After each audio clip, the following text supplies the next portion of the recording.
القند کے گھر کا کونا کونا چھان مارا گیا۔ تہخانے میں گئے تو یہ اسلحہ خانہ بنا ہوا تھا۔ گھر سے سونے کے ٹکڑے اور نقدی کے انبار برآمد ہوئے۔ ایک مہر بھی برآمد ہوئی جس پر القند کا پورا نام اور اس کے ساتھ سلطان مصر کندہ ہوا تھا۔ القند کو اپنی فتح کا اتنا یقین تھا کہ اس نے اپنے نام کی مہر بھی بنوا لی تھی۔ اس مہر نے شکوک کو یقین میں بدل دیا۔ القند کے گھر میں 6 بیویاں تھیں اور شراب کا ذخیرہ بھی تھا۔ القند کے متعلق مشہور تھا کہ شراب نہیں پیتا۔ اب اس کے گھر سے پتہ چلا کہ رات کو پیا کرتا تھا۔ علی بن سفیان نے اس کی تمام بیویوں سے پوچھ گچھ کی تو کارآمد معلومات حاصل ہوئیں۔ اہم شہادت نئی بیگم کی تھی جس نے ملازم کے ہاتھوں بوڑھیا کو مروا دیا تھا۔ باقی تمام بیویوں نے کہا کہ سارا راز نئی بیگم کے سینے میں ہے۔ اس کے متعلق یہ بھی بتایا گیا کہ اس کی زبان مصری نہیں سوڈانی ہے، اور جب باہر کے آدمی آتے ہیں تو صرف یہی لڑکی ان میں اٹھتی بیٹھتی اور ان کے ساتھ شراب پیتی ہے۔ ان بیویوں کے انداز سے پتہ چلتا تھا کہ انہیں اور کچھ بھی معلوم نہیں۔ نئی بیگم کو الگ کر لیا گیا۔ بڑھیا کو مارنے والے ملازم کو علی بن سفیان نے کہا کہ وہ اب کچھ چھپانے کی کوشش نہ کریں۔ وہ جانتا تھا کہ وہ کچھ نہیں بتائے گا تو اس کا کیا حشر کیا جائے گا۔ اس نے یہ کہہ کر کہ وہ حکم کا پابند اور انعام و اکرام کا طلبگار تھا، علی بن سفیان کو بتایا کہ القند کا مسلسل رابطہ صلیبیوں اور سوڈانیوں کے ساتھ تھا اور وہ انہی کے ساتھ گیا ہے۔ یہ تو ہو نہیں سکتا تھا کہ ایک گھریلو ملازم کو ایک سالار کے خفیہ پلان کا علم ہوتا۔ ملازم نے بتایا کہ القند نے جاتے ہوئے کہا تھا کہ بہت دنوں کے بعد آئے گا اور جب تک ممکن ہو سکے اس کی غیر حاضری کے متعلق لا علمی کا اظہار کرتے رہیں۔ ملازم کو یہ معلوم نہ تھا کہ القند گیا کہاں ہے۔ نئی بیگم کو علی بن سفیان نے اپنے 2 آدمیوں کے ساتھ اپنے مخصوص تہخانے میں بھیج دیا اور خود کچھ اور تفتیش کر کے اور القند کے گھر پر پہرا لگا کر اپنے دفتر میں چلا گیا جہاں القند کے باڈی گارڈ نہتے بیٹھے تھے۔ ان سب کو علی بن سفیان نے کہا، تم مصر اور شام کی متحدہ سلطنت کے فوجی ہو، کچھ چھپاؤ گے تو اس کی سزا موت ہے، اور اگر تم نے حکم کی پابندی کرتے ہوئے سالار القند کی سرگرمیوں پر پردہ ڈال رکھا ہے تو شاید میں تمہیں کوئی سزا نہ دوں۔ گارڈ کا کمانڈر بول پڑا، اس نے جو بیان دیا اس سے اس کی تصدیق ہو گئی کہ القند کے پاس صلیبی اور سوڈانی آتے تھے اور القند غداری کا مرتکب ہو رہا تھا۔ انہیں بھی یہ معلوم نہیں تھا کہ القند گیا کہاں ہے۔ آدھی رات کے قریب علی بن سفیان تہخانے میں گیا۔ القند کی نئی بیگم تنگ سی ایک کوٹھری میں بند تھی۔ اسے دہشت زدہ کرنے کے لیے اس کی کوٹھری میں ایک ایسے قیدی کو ڈال دیا گیا تھا جو مسلسل اذیتوں سے تڑپتا اور کراہتا تھا۔ وہ صلیبیوں کا جاسوس تھا، اپنے ساتھیوں کی نشاندہی نہیں کرتا تھا۔ نئی بیگم دوپہر سے اس کے ساتھ بند تھی اور اسے تڑپتا دیکھ رہی تھی۔ اب آدھی رات ہو گئی تھی۔ وہ تو شہزادی تھی، تہخانے اور کوٹھری کی صرف بدبو ہی اسے پاگل کرنے کو کافی تھی۔ اس آدمی کی حالت دیکھ دیکھ کر اس کا خون خشک ہو گیا تھا۔ علی بن سفیان جب اس کے سامنے گیا تو لڑکی چیخنے چلانے لگی۔ اسے باہر نکال کر علی بن سفیان ایک اور کوٹھری کے سامنے لے گیا۔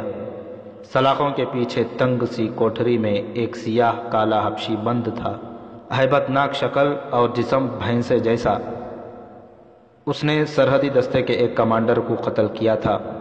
علی بن سفیان نے لڑکی سے کہا کہ باقی رات اسے اس کے ساتھ بند کیا جائے گا۔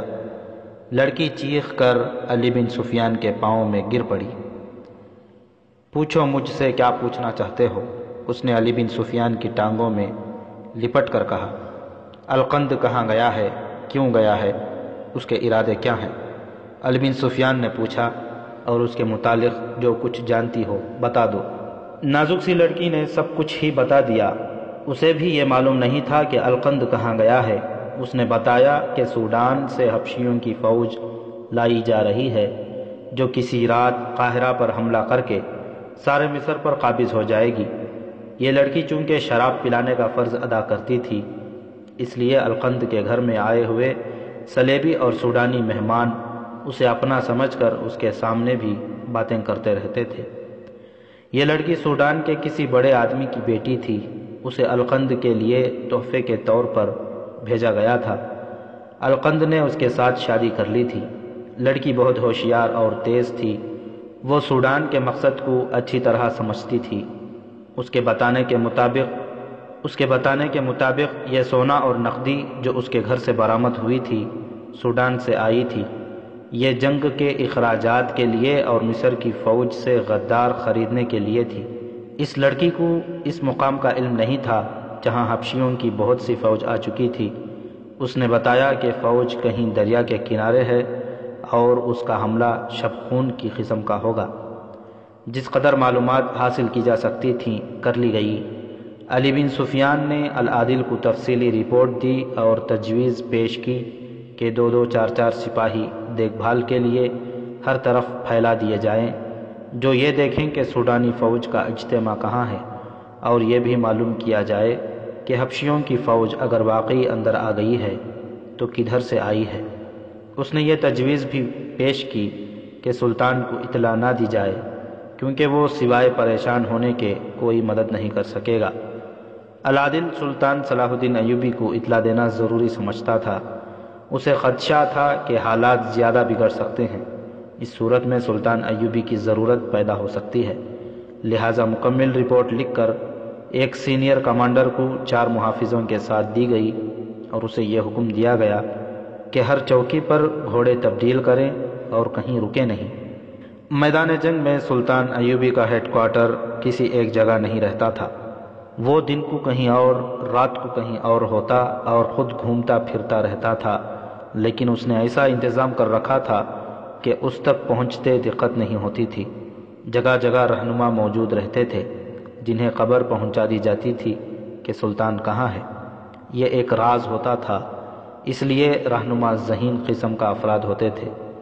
جس دن 3 دنوں کی مسافت کے بعد پیغام لے جانے والا کمانڈر 4 محافظوں کے ساتھ دمشق پہنچا، اس وقت سلطان ایوبی الرستان کے سلسلہ کوہ میں تھا۔ سردی کا عروج تھا۔ کمانڈر اور اس کے محافظوں کی یہ حالت تھی کہ بھوک، نیند اور مسلسل سواری سے ان کے چہرے لاشوں کی طرح سوکھ گئے تھے۔ زبانیں باہر نکلی ہوئیں اور سر ڈول رہے تھے، پھر بھی وہ فوراً روانہ ہونے کے لیے تیار ہو رہے تھے۔ انہیں زبردستی کھلایا پلایا گیا اور وہ الرستان کے لیے روانہ ہو گئے۔ تریپولی کا صلیبی حکمران ریمانڈ الملک الصالح کی مدد کے لیے آیا اور بغیر لڑے واپس چلا گیا تھا، کیونکہ سلطان ایوبی نے آگے گھات لگائی اور عقب سے اس کی رسد روک لی تھی۔ عقب میں بھی سلطان ایوبی کی فوج دیکھ کر ریمانڈ اپنی فوج کو کسی اور طرف سے نکال کر لے گیا تھا۔ سلطان ایوبی نے اس کا تعاقب مناسب نہ سمجھا، کیونکہ اس سے وقت اور طاقت ضائع ہوتی تھی۔ اس نے زیادہ نفری کے چھاپہ مار دستے ریمانڈ کی رسد کو پکڑ لانے یا دوسری صورت میں تباہ کر دینے کے لیے بھیج دیے۔ موسم سرما کی بارشیں بھی شروع ہو گئی تھیں۔ صلیبیوں کی رسد کا قافلہ بہت ہی بڑا تھا۔ رات کے وقت رسد کے محافظ گھوڑا گاڑیوں کے نیچے اور خیموں میں پڑے تھے۔ انہیں رسد واپس لی جانی تھی۔ اگلی صبح انہیں کوچ کرنا تھا۔ انہیں معلوم نہیں تھا کہ دن کے وقت پہاڑیوں اور چٹانوں کی اوٹ سے چند آنکھیں انہیں دیکھتی رہتی تھیں۔ انہیں غالباً توقع تھی کہ اتنی سردی میں اور بارش کے دوران ان پر کوئی حملہ کرنے نہیں آئے گا۔ رات کو اچانک ان کے کیمپ کے ایک طرف شور اٹھا، شعلے بھی اٹھے، خیمے جل رہے تھے۔ یہ سلطان ایوبی کے چھاپہ ماروں کا شب خون تھا۔ انہوں نے پہلے چھوٹی منجنیقوں سے آتش گیر مادے کی ہانڈیاں پھینکیں، پھر جلتے ہوئے فلیتوں والے تیر چلائے گئے۔ شعلوں کی روشنی میں انہوں نے حملہ کر دیا۔ برچھیوں اور تلواروں سے بہت سے صلیبیوں کو قتل کر کے چھاپہ مار پہاڑیوں میں غائب ہو گئے۔ کچھ دیر تک قریبی چٹانوں سے رسد کے کیمپ پر تیر برستے رہے۔ اس کے بعد چھاپہ ماروں کی دوسری پارٹی نے حملہ کیا۔ صبح تک 1.5-2 میل علاقے میں پھیلے ہوئے کیمپ میں رسد رہ گئی تھی، یا لاشیں یا ایسے زخمی جو چلنے کے قابل نہیں تھے۔ بہت سے گھوڑوں کو صلیبی بھگا لے گئے تھے، بہت سے پیچھے بھی رہ گئے تھے۔ چھاپہ ماروں کے شب خونوں کے درمیان وقفے میں صلیبی کچھ گھوڑا گاڑیاں نکال لے جانے میں کامیاب ہو گئے تھے۔ جو وہاں اور گھوڑے رہ گئے وہ سلطان ایوبی کے فوج نے قبضے میں لے لیے۔ حلب کا محاصرہ اٹھا لیا گیا تھا۔ سلطان ایوبی اس اہم شہر کو ایک بار پھر محاصرے میں لینے کی اسکیم بنا رہا تھا۔ دن کے وقت جب چھاپہ ماروں کا کمانڈر سلطان ایوبی کو گزشتہ رات کے شب خونوں کی رپورٹ دے رہا تھا، دربان خیمے میں داخل ہوا۔ اس نے سلطان کو اطلاع دی کہ قاہرہ سے ایک کمانڈر پیغام لایا ہے۔ پیغام قاصد لایا لے جایا کرتے تھے۔ کمانڈر کا نام سن کر سلطان ایوبی دوڑ کر باہر آیا اور اس کے منہ سے نکلا، خیریت، تم کیوں آئے ہو؟ پیغام اہم ہے، کمانڈر نے کہا، خدائے ذوالجلال سے خیریت کی امید رکھنی چاہیے۔ سلطان ایوبی نے پیغام لیا اور کمانڈر کو اندر لے گیا۔ اس نے پیغام پڑھا اور گہری سوچ میں کھو گیا۔ ابھی یہ معلوم نہیں ہو سکا کہ سوڈانیوں کی فوج مصر میں داخل ہو کر کہاں خیمہ زن ہے۔ سلطان ایوبی نے پوچھا۔ دیکھ بھال کے دستے بھیج دیے گئے ہیں، کمانڈر نے جواب دیا۔ مجھے توقع تھی کہ میری غیر حاضری میں کوئی نہ کوئی گڑبڑ ضرور ہوگی۔ سلطان ایوبی نے کہا، میرے بھائی العادل سے کہنا گھبرائے نہیں، قاہرہ کے دفاع کو مضبوط کر لے، لیکن صرف دفاعی لڑائی نہ لڑے۔ زیادہ تر دستے اپنے پاس رکھیں اور ان میں سے جوابی حملے کے لیے تجربے کار دستے الگ کر لیں، لیکن انہیں شہر میں ہی رہنے دیں۔ فوج کی کوئی نقل و حرکت نہ کریں تاکہ دشمن کو یہ امید رہے کہ وہ تمہیں بے خبری میں لے لے گا۔ ظاہر یہ کرتے رہنا کہ قاہرہ کی فوج کو علم نہیں کہ قاہرہ پر حملہ ہونے والا ہے۔ شہر کو محاصرے میں نہ آنے دینا، اس سے پہلے ہی جوابی حملہ کر دینا۔ کوشش یہ کرو کہ دشمن کو حملے سے پہلے ہی ڈھونڈ لو۔ اگر پتہ چل جائے کہ وہ کہاں ہیں تو زیادہ نفری سے حملہ نہ کرنا، شب خون مارنا۔ سرحدی دستوں کی نفری زیادہ کر دو تاکہ دشمن بھاگ کر نہ جا سکے۔ میں حیران ہوں کہ اتنی فوج سرحد پار کر کس طرح آئی ہے۔ کسی نہ کسی سرحدی چوکی کی مدد یا کوتاہی کے بغیر یہ ممکن نہیں ہو سکتا۔ اللہ تمہیں کامیابی عطا فرمائے گا۔ دشمن رسد اور کمک کے بغیر نہیں لڑ سکے گا۔ سرحد کو مضبوطی سے بند کر دینا، لڑائی کو تول دینا تاکہ دشمن بھوک سے مرے۔ میں تمہیں عملاً بتا چکا ہوں کہ دشمن کو بکھیر کر کس طرح لڑا جاتا ہے۔ زیادہ نفری کے خلاف زیادہ نفری سے آمنے سامنے آ کر لڑنا قطعاً ضروری نہیں۔ مجھے توقع نہیں تھی کہ القند بھی غدار نکلے گا، پھر بھی میں حیران نہیں۔ ایمان کی نیلامی میں کوئی دیر نہیں لگتی۔ بادشاہی کا صرف تصور ہی انسان کو ایمان سے دستبردار ہونے پر مجبور کر دیتا ہے۔ اقتدار کا نشہ قرآن کو بند کر کے الگ رکھ دیتا ہے۔ مجھے افسوس القند پر نہیں، میں اسلام کے مستقبل کے متعلق پریشان ہوں۔ ہمارے بھائی صلیبیوں کے ہاتھوں فروخت ہوتے جا رہے ہیں۔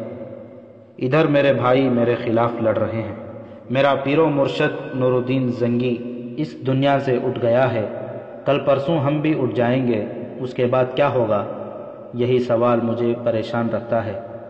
کوشش کرنا کہ جب تک زندہ رہو اسلام کا پرچم سرنگوں نہ ہونے دینا۔ اللہ تمہارے ساتھ ہے، مجھے باخبر رکھنا۔ اس نے پیغام لانے والے کمانڈر کو بہت سی ہدایات دے کر رخصت کر دیا۔ مصری فوج کے چند ایک دستوں کو 2-2 4-4 کی ٹولیوں میں تقسیم کر کے بھیج دیا گیا کہ وہ گھوم پھر کر دشمن کے اجتماع کو ڈھونڈیں۔ اس دوران اس سرحدی چوکی سے جس کا کمانڈر زہرہ کے ساتھ لاپتہ ہو گیا تھا، ایک سپاہی نے قاہرہ آ کر رپورٹ دی کہ چوکی کا کمانڈر چند دنوں سے لاپتہ ہے۔ سپاہی نے یہ نہ بتایا کہ ان کی چوکی پر ناچ گانا ہوا تھا اور ایک رقاصہ کمانڈر کے خیمے میں گئی تھی۔ یہ اطلاع سے شک ہوا اور اسی کی مدد سے دشمن اندر آیا ہے۔ علی بن سفیان نے رائے دی کہ چونکہ وہ چوکی دریائی راستے کی نگرانی کے لیے ہے، اس لیے دشمن دریا کے راستے آیا ہوگا۔ فیصلہ ہوا کہ کسی ذہین کمانڈر کو اس چوکی پر محافظوں کے ایک دستے کے ساتھ بھیجا جائے۔ چوکی کا کمانڈر اور زہرہ حبشیوں کے قبضے میں تھے، لیکن قید ہوتے ہوئے بھی وہ قیدی نہیں تھے۔ انہیں جو لباس پہنایا گیا تھا وہ پرندوں کے رنگ برنگ پروں کا بنایا ہوا تھا۔ جس کمرے میں انہیں رکھا گیا تھا اسے پروں اور پھولوں سے سجایا گیا تھا۔ انہیں خاص قسم کی غذا کھلائی جا رہی تھی۔ حبشیوں کے مذہبی پیشوا ان کے آگے سجدے کرتے اور کچھ بڑبڑا کر چلے جاتے تھے۔ کسی اور کو ان کے قریب آنے کی اجازت نہیں تھی۔ ایک بار انہیں درختوں کی مضبوط ٹہنیوں اور پتوں کی بنی ہوئی پالکیوں پر اٹھا کر دریا میں نہلانے کے لیے لے جایا گیا تھا۔ دونوں کو معلوم تھا کہ انہیں ذبح کیا جائے گا۔ رات کو وہ تنہا ہوتے تھے، لیکن باہر 8-10 حبشی موجود رہتے تھے۔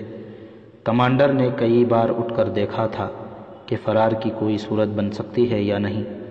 فرار ممکن نظر نہیں آتا تھا۔ ایک رات حبشیوں کے 2 مذہبی پیشوا آئے۔ کمانڈر اور زہرہ سوئے ہوئے تھے۔ انہیں جگایا گیا۔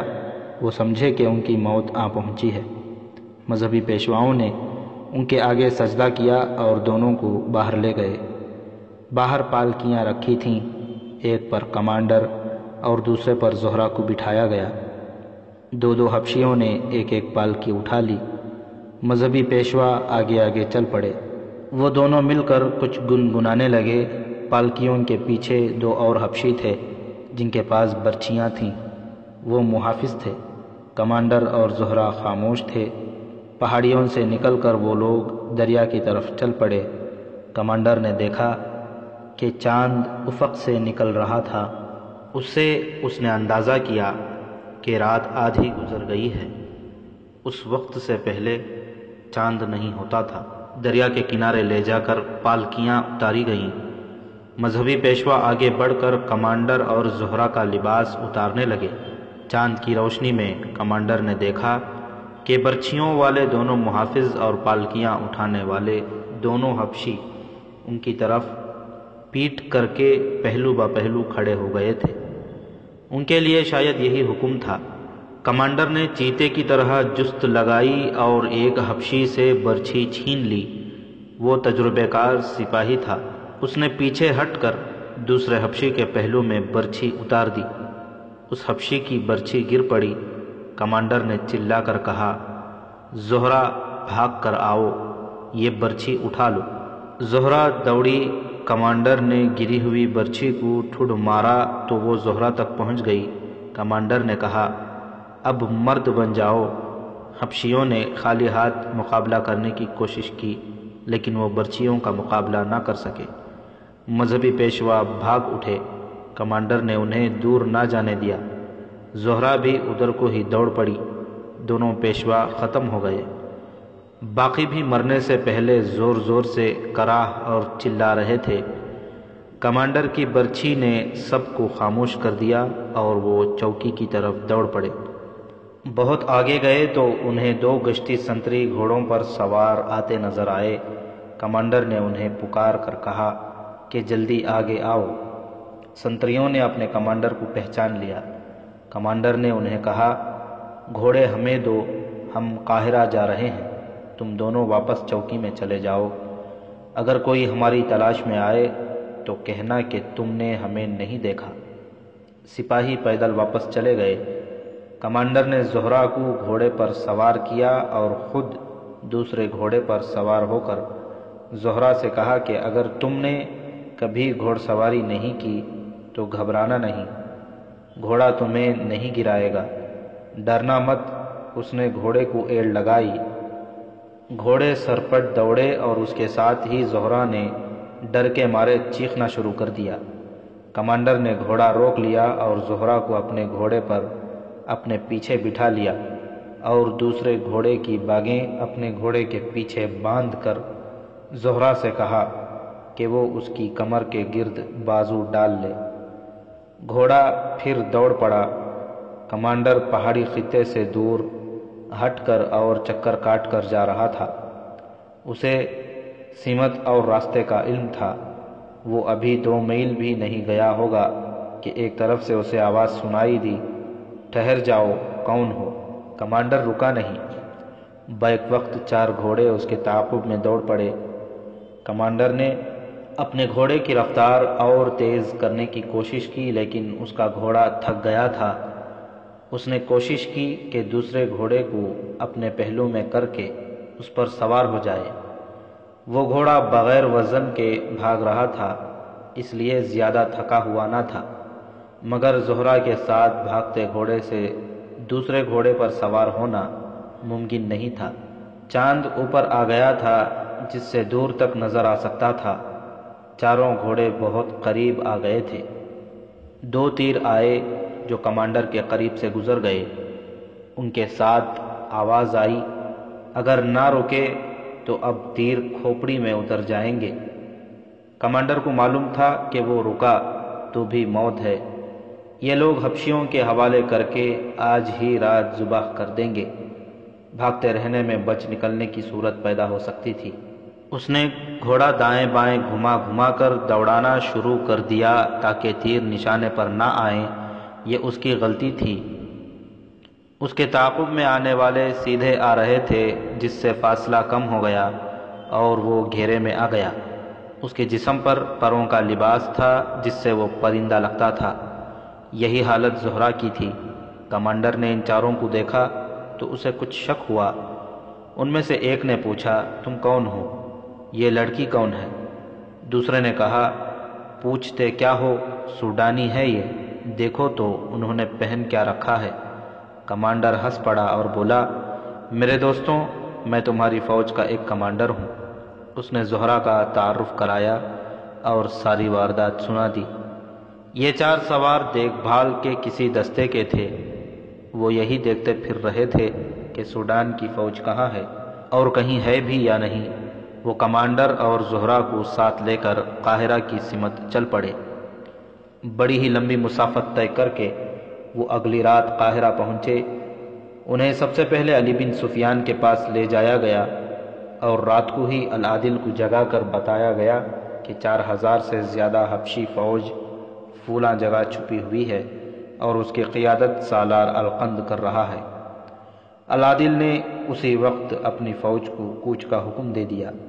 سلطان ایوبی کے طریقہ جنگ کے مطابق اس نے ہراول میں سوار دستے رکھے جن کی نفری خاصی تھوڑی تھی۔ 2 حصے پہلوؤں میں پیچھے رکھے، درمیان میں اپنا ہیڈ کوارٹر اور اپنے پیچھے زیادہ سے زیادہ دستے ریزرو میں رکھے۔ اسے معلوم تھا کہ یہ خطہ پہاڑی ہے۔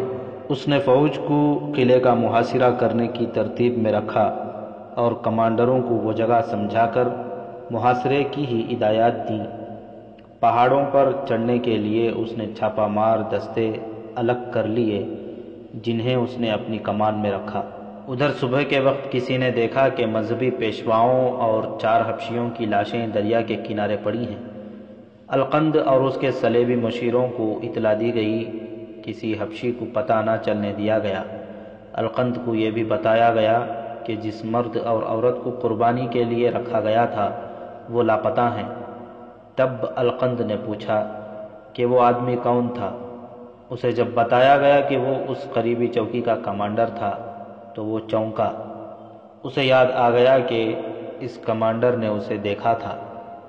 وہ سیدھا قاہرہ گیا ہوگا۔ القند نے کہا، اسے چوکی میں جا کر دیکھنا اور پکڑنا بیکار ہے۔ اب ایک لمحہ بھی ضائع نہیں کرنا چاہیے۔ ہم قاہرہ پر بے خبری میں حلہ بولنا چاہتے تھے لیکن ہم نے وقت ضائع کیا۔ اب ہم بے خبری میں مارے جائیں گے۔ میں اپنی فوج کو جانتا ہوں، خبر ملتے ہی اڑ کر پہنچے گی۔ اور ایک کام فوراً کرو، حبشیوں کی لاشیں دریا میں بہا دو۔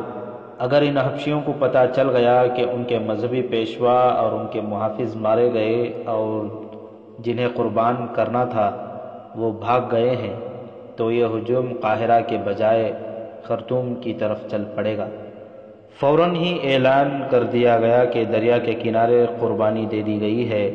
خدا نے حکم دیا ہے کہ میرے دشمنوں پر فوراً حملہ کر دو۔ ان کے جو کمانڈر مقرر کیے گئے تھے انہوں نے حبشیوں کو تعداد کے مطابق الگ الگ کر لیا، تیر انداز الگ ہو گئے، جنگی اسکیم کے مطابق انہیں ترتیب میں کر لیا گیا، انہیں پہاڑیوں کے اندر سے نکال کر دریا کے کنارے اس جگہ کے قریب سے گزارا گیا جہاں حبشیوں کا خون بکھرا ہوا تھا اور پالکیاں پڑی تھیں۔ وہاں ایک آدمی کھڑا اعلان کر رہا تھا، یہ خون اس مرد اور عورت کا ہے جنہیں قربان کیا گیا ہے۔ یہ فوج دریا کے کنارے قاہرہ کی سمت روانہ ہوئی۔ حبشی جنگی ترانہ گاتے جا رہے تھے۔ دن چلتے گزر گیا، رات آئی تو پڑاؤ کیا گیا، اگلی صبح پھر کوچ ہوا۔ پہاڑی خطہ بہت پیچھے رہ گیا۔ یہ دن بھی گزر گیا اور ایک اور رات آئی، حبشیوں کو پڑاؤ کرنے کو کہا گیا۔ وہ کھا پی کر صحرا میں بکھر گئے اور بے سدھ سو گئے۔ آدھی رات کے وقت ان کے پچھلے حصے پر العادل کی ایک چھاپہ مار گروہ نے شبخون مارا، گھوڑے سرپٹ دوڑتے آئے اور غائب ہو گئے۔ حبشیوں میں ہڑبونگ مچ گئی۔ بہت دیر بعد ایسا ہی ایک اور حلہ آیا جو بہت سے حبشیوں کو روندتا کچلتا نکل گیا۔ القند سب سے آگے تھا۔ اسے اطلاع ملی تو اس نے اگلے روز کی پیش قدمی روک دی۔ یہ شبخون بتاتے ہیں کہ ہم مصری فوج کی نظر میں آ گئے ہیں۔ اس نے صلیبی اور سوڈانی کمانڈروں سے کہا، یہ صلاح الدین ایوبی کا خصوصی طریقہ جنگ ہے، ہم اب آگے نہیں بڑھ سکتے، تم ہزار جتن کرو، مصری فوج سے تم کھلے صحرا میں نہیں لڑ سکتے اور اب تم بھاگ بھی نہیں سکتے، اب پیچھے چلو اور پہاڑیوں میں لڑو، ہمارا تمام تر منصوبہ ناکام ہو چکا ہے۔ قاہرہ والے نہ صرف بیدار ہو گئے ہیں بلکہ انہوں نے فوج بھیج دی ہے۔ کیا ہم صحرا میں مصری فوج کو ڈھونڈ کر اس سے لڑ نہیں سکتے؟ ایک صلیبی نے کہا، اگر تم لوگ صلاح الدین ایوبی کی فوج کو سامنے لا کر لڑا سکتے تو آج مصر تمہارا ہوتا۔ القند نے کہا، میں اسی فوج کا سالار ہوں، تم مجھ سے بہتر نہیں سمجھ سکتے کہ اس فوج سے کیسے لڑنا ہے۔ سحر کے وقت حبشیوں کی فوج واپس چل پڑی۔ ہر طرف حبشیوں کی لاشیں بکھری ہوئی تھیں۔ القند ٹھیک کہتا تھا کہ اس کی فوج مصری فوج کی نظر میں آ گئی ہے۔ مصری فوج کا دیکھ بھال کا انتظام القند کی ایک ایک حرکت دیکھ رہا تھا۔ وہ حبشیوں کی فوج کو پیچھے لے چلا تو العادل فوراً سمجھ گیا کہ القند پہاڑیوں میں لڑنا چاہتا ہے۔ اس نے اسی وقت سوار تیر انداز دستے دور کے راستے سے پہاڑی خطے کی طرف روانہ کر دیے۔ پیادہ دستے بھی پیچھے گئے اور اس نے زیادہ تر دستے اپنے پاس روکے رکھے۔ ان دستوں کے ساتھ وہ حبشی فوج سے بہت فاصلہ رکھ کر پیچھے پیچھے چل پڑا۔ راستے میں رات آئی، حبشیوں کا پڑاؤ ہوا۔ رات کو العادل کے چھاپہ مار دستے حرکت میں آ گئے۔ حبشیوں کے ایک جیش کو بیدار رکھا گیا۔ یہ تیر انداز تھے، انہوں نے بہت تیر چلائے جن سے کچھ سوار چھاپہ مار شہید ہوئے، لیکن وہ جو نقصان کر گئے وہ بہت زیادہ تھا۔ سب سے بڑا نقصان یہ تھا کہ حبشیوں کا لڑنے کا جذبہ مجروح ہو گیا تھا۔ وہ کچھ اور سوچ کر آئے تھے، وہ آمنے سامنے لڑنے کے عادی تھے، مگر یہاں دشمن انہیں نظر ہی نہیں آتا تھا اور تباہی بپا کر جاتا تھا۔ اس کے علاوہ وہ آگے بڑھتے بڑھتے پیچھے ہٹ رہے تھے۔ اگلے دن حبشیوں نے اپنے ساتھیوں کی لاشیں دیکھی اور پیچھے کو چل پڑے۔ سورج غروب ہونے میں ابھی بہت دیر باقی تھی جب وہ پہاڑی خطے میں داخل ہوئے، لیکن اب انہیں پہلے کی طرح ایک جگہ جمع نہیں کرنا تھا، بلکہ پہاڑیوں کے اوپر، نیچے اور وادیوں میں لڑنے کی ترتیب میں رکھنا تھا۔ ان کی آدھی نفری پہاڑیوں میں پہنچ چکی تھی جب ان پر بلندیوں سے تیر برسنے لگے۔ العادل کے برق رفتار دستے پہلے ہی وہاں پہنچ کر مورچہ بند ہو گئے تھے۔ حبشیوں کے کمانڈروں نے چیخ چلا کر انہیں آؤٹ میں کیا اور تیر اندازی کا حکم دیا۔ باقی نصف فوج ابھی باہر تھی، اسے پیچھے ہٹایا گیا۔ القند نے اسی نفری کو پہاڑیوں پر چڑھا کر آگے جانے اور اوپر سے تیر چلانے کی چال چلی، مگر حبشی ابھی پہاڑوں پر چڑھنے ہی والے تھے کہ ادھر سے العادل کی فوج جو ان کے عقب میں جا رہی تھی پہنچ گئی۔ حبشیوں کی خاصی نفری بلندیوں پر جانے میں کامیاب ہو گئی، جہاں سے حبشیوں نے نہایت کارگر تیر اندازی کی۔ العادل کو نقصان اٹھانا پڑا، مگر اس کی اسکیم اچھی تھی۔ اس نے ادھر سے دستے پیچھے ہٹا لیے۔ اس کی پہلی ہدایت کے مطابق دوسری طرف سے تیر انداز اور دیگر دستے پہاڑی خطے کی بلندیوں پر جا رہے تھے۔ سوار دستوں میں سے ایک کو دریا کے کنارے بھیج دیا گیا۔ اسوان کے اس سلسلہ کوہ میں خون ریز معرکہ لڑا گیا۔ وادیوں اور بلندیوں پر تیر برس رہے تھے۔ پھر سوار دستوں کو وادیوں میں ہلہ بولنے کا حکم ملا۔ رات کو حبشی تو دبک گئے، لیکن العادل نے منجنیقوں کے دستوں کو حکم دیا کہ وہ جگہ جگہ آتش گیر مادے کی ہانڈیاں پھینک کر آگ کے گولے پھینکیں۔ تھوڑی دیر بعد پہاڑیوں کی ڈھلانوں پر آگ کے شعلے اٹھے اور ہر طرف روشنی ہو گئی۔ اس روشنی میں رات کو بھی معرکہ جاری رہا۔ صبح کے وقت حبشی خاموش ہو چکے تھے۔ ان میں سے کچھ زمین دوز محلات میں چلے گئے تھے، انہیں بڑی مشکل سے باہر نکالا گیا۔ دن کے وقت القند کی لاش مل گئی۔ وہ کسی کے تیر سے یا تلوار سے نہیں، اپنی تلوار سے مرا تھا۔ اس کی اپنی تلوار اس کے دل کے مقام پر اتری ہوئی تھی۔ صاف پتہ چلتا تھا کہ اس نے خودکشی کی ہے۔ چند ایک صلیبی اور سوڈانی کمانڈر زندہ پکڑے گئے اور حبشی جنگی قیدیوں کی تعداد 1000 سے زیادہ تھی۔ العادل نے وہیں سے قاصد کو سلطان ایوبی کے نام کامیابی کا یہ پیغام دے کر روانہ کر دیا اور اسے حکم دیا کہ بہت جلدی سلطان تک پہنچو، وہ بہت پریشان ہوں گے۔